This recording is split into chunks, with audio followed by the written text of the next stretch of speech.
And here's the thing, more and more now we're finding, especially with the interest rates where they are, the days of high leverage private debt for the purchase are kind of gone. Unless it's vacant already or close to vacant or make it such a good harder. deal. Welcome back to the REI Hot Seat. Another episode, another day with Jacob Campanaro here, talking about another off-market in Hamilton. Yes, sir.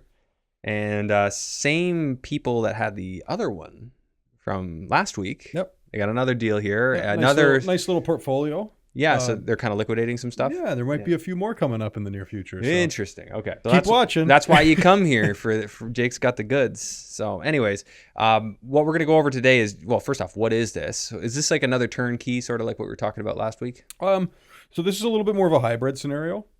It's not as turnkey as the last week's episode.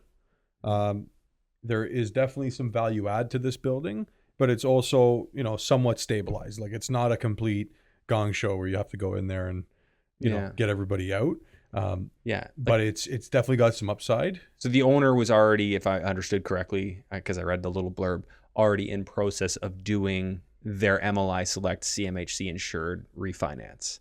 Yeah, well, so they're going through the early stages, right? So when you're going through with this MLI Select stuff, and I will preface by saying, I know there's changes that have come to it already, and there's changes that are going to come to MLI.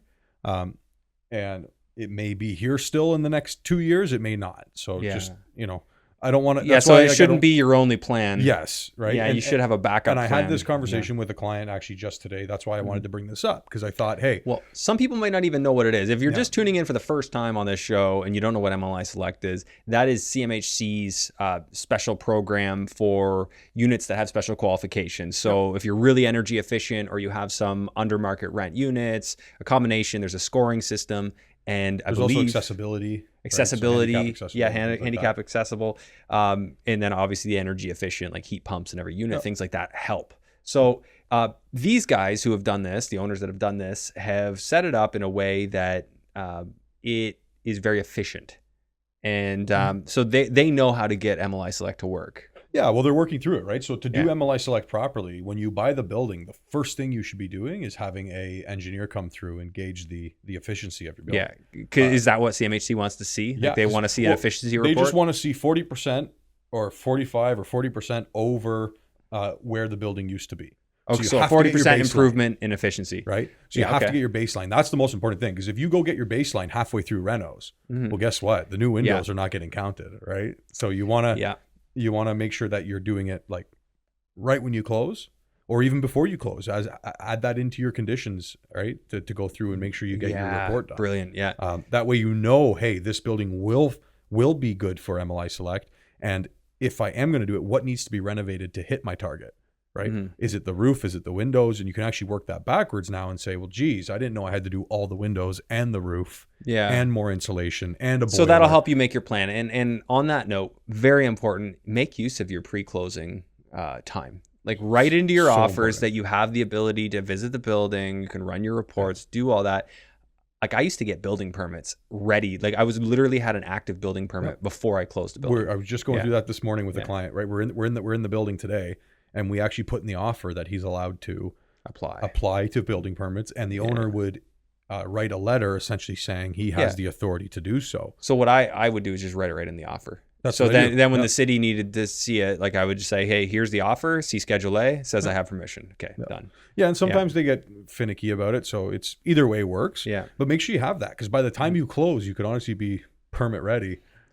Well, if you think like a lot of us use private money, this and that. One day is expensive. Time is money. So if you got if you skipped, especially with cities getting backlogged and they're a month out on permits, they say they have to respond in 2 weeks, but that just means they'll nitpick and find something they don't like, and they'll tell you, oh, hey, we found this, you don't like it, go revise it. Now you're off the clock. Yeah. So now you wait. And they don't tell you what to revise. They just say, we had an issue with this. Yeah. Fix it. I've waited so long in the past. I started well before closing, and it just went on for months, and I didn't get my permit. So just, tangent there. Yep. Use that time. It can really be to your advantage. So just looking at this one, I wanted to show the screen share on it. So we've got several different units, a mix of 2s and 1s, 12 units in total. And there's a bunch that it looks like they've re-leased, and then they had 2 vacant. And they've put sort of their market rents. And then we've got 3 that are longer term tenants. One that's like 700s, 900s. and then a 1250. So they're not thinking those people would move. Like there's no more. Here's the thing, right? This group and many groups like this group, they're going to go for what they know they can do. Right. Yeah. And this is what I always say to clients as well. Like, I know we keep going down these tangents, but I think it's a great topic. Like you're going to have your low hanging fruit, right? You're going to say, hey, I know these guys, they're younger. They just moved in. They're more likely to take cash for keys or whatever it may be. So go for those guys first. Right. And then what's ever left is left. Right. It's the reality of trying to get a building 100% vacant is really hard to do, right? It's not something that happens every time. And it doesn't need to happen is pretty much the idea, right? Yeah. Like obviously if they're like terrible tenants, ruining the building and stuff, that's a different story. But if you have some older people that have been in the building for 14, 15, 20 years and they're paying $600, $700, $800, you know what? Hey, use them to your advantage. Have them as the neighborhood watch, right? Make them the site super. They know the building better than you ever will. It all just comes down to conversations. I'm a big believer. It's just the number of conversations you have in life. Like how many important conversations are you having? Yeah.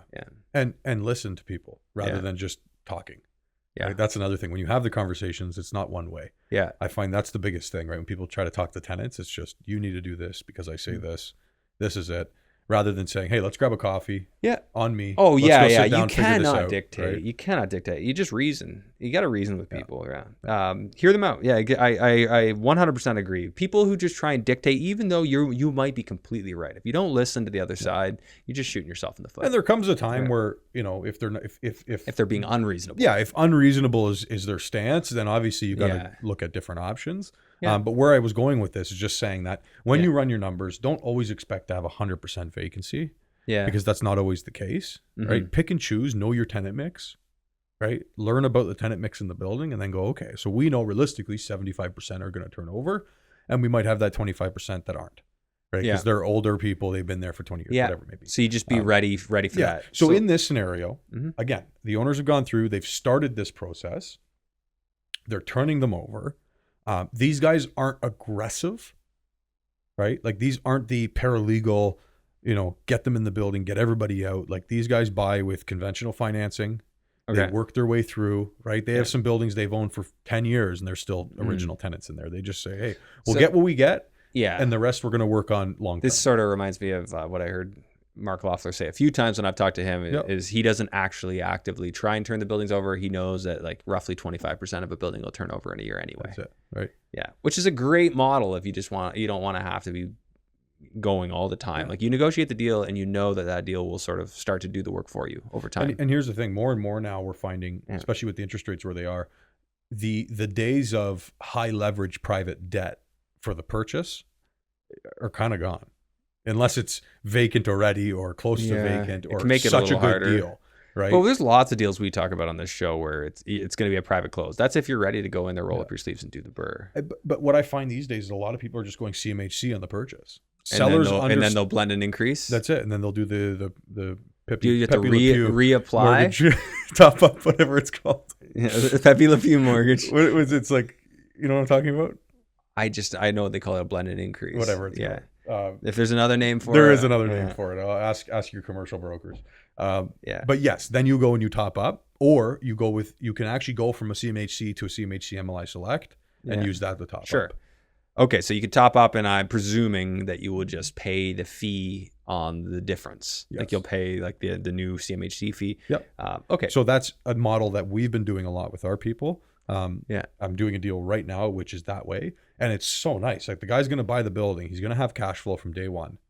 And it's a 5-year term, right? And so now our objective is instead of 6 to 12 months turnover, now it's going to be 5 years. We got to turn this thing over.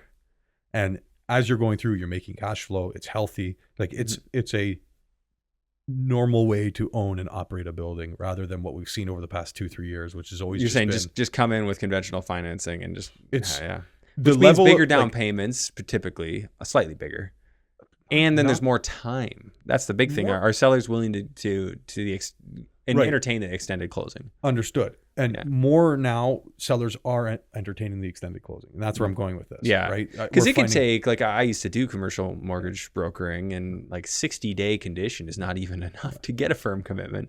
In my experience, it could be. I mean, I wasn't like the best of the best or anything. No, but you go. like, Let's say you go 65 days condition Mhm. and a 90-day close. Mhm. That should get it done. It Right? should, yeah. If So as everything's long as in you're order. working with an experienced broker who does it all the time, has really great connections in the bank, and get things moving, Yeah. and then you have your process down. So yeah, for sure, I think that's possible. So let's just talk about what this building is. Purpose built, is it, or is Purpose built? it purpose built? Brick and 12 concrete. Yep. walk up. How many stories? I think it's a 3-story. 3-story. Is it a walk up? Yep. Okay. Yep. So they're not getting an MLI Select on the accessibility element, unless they have maybe a ramp on the main main floor units. No, this is going to be more of the efficiency program. Yeah, obviously, efficiency right? program. Okay. But this one's neat because there is room to add additional units. Okay. And that's what's really cool about this building, is because you can go with your traditional 12 unit solid building, Mm-hmm. but you can actually there's a carport That can be so expanded. you actually have underground parking, So- which we could add off of memory. I think it was 4 units. Okay. Interesting. And so the sellers provided this sheet, which is why it looks a little bit different than the one we normally work with. So you can see total rent at the top.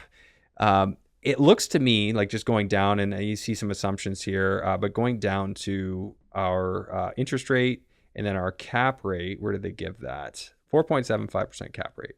Is that based on just current? Yeah, I would say if you're looking at something which you're So that doesn't factor in the new units No, that you can no. get. So then those are sort of gravy in this deal. and that's it, right? So this one, obviously, there's going to be a slight premium on the purchase. Like, so doing it at a 4.75 cap is a little low potentially, but I mean, there is also room to turn over these long-term tenants. And But here's then the thing, increase your right? So rent. let's pretend. So this is how I would acquire this building, right? Okay. So we go in today, we pick up where these guys left off. We already know there's been an engineer gone through for efficiency. We know what we need to hit our. So we can get a copy of that report to show. 100%. Okay. Yeah. So what I would do is come in there and ask for a CMHC traditional purchase. Where does that put us today, based off of the rents in the market? At a 4.75%, 1.1 debt service or 1.2 debt service, we're probably getting 80% loan to value on this.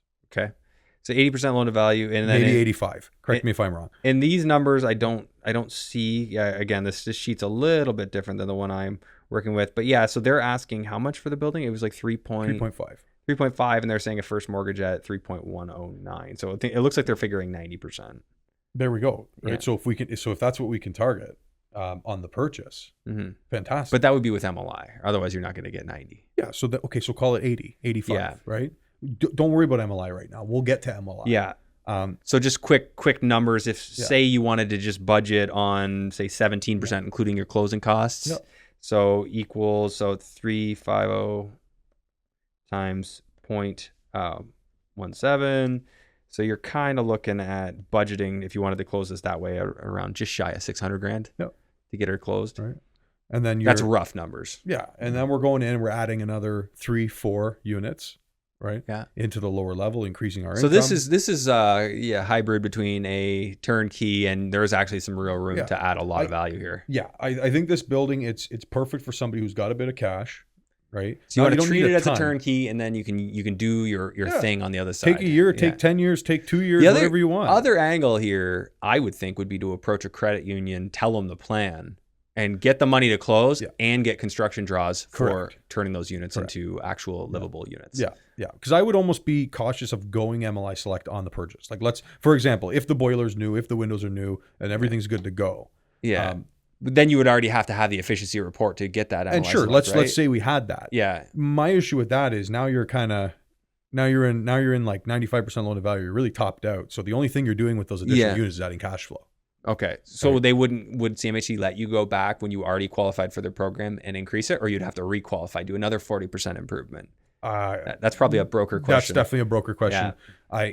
I can't answer that, right? So So that's my thoughts on it. But yes, I think credit union would be a fantastic idea. Yeah, that would be my thought on it, just because it depends on who's buying it, right? If whoever's buying it just has money to park, they want to pay a GC to, okay, go finish those once we get the permits.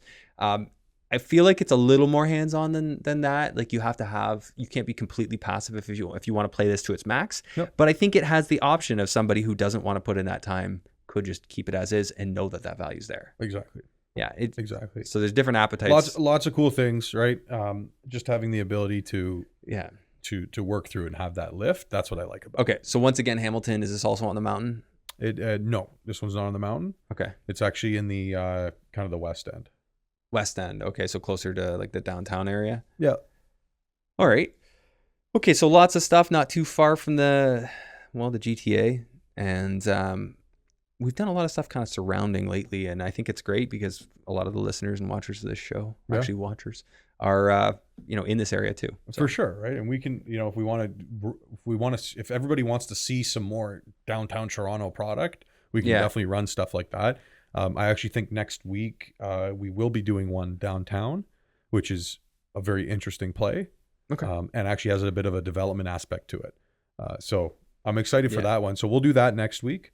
But yeah, you know what, guys, leave comments. Let's see what everybody wants to hear. I'd love for some feedback and to understand, hey, let's do more in London or let's do more in Sarnia. Like we have access to all these markets. So you guys let us know.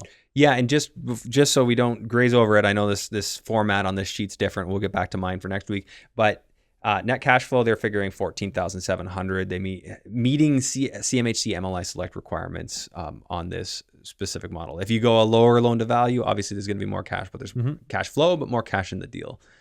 So got to have your strategy when you come at this one. A few different angles. For those people who would like to talk to you about their strategy and potentially making a play at a building like this or this one, Jake, where do we send them?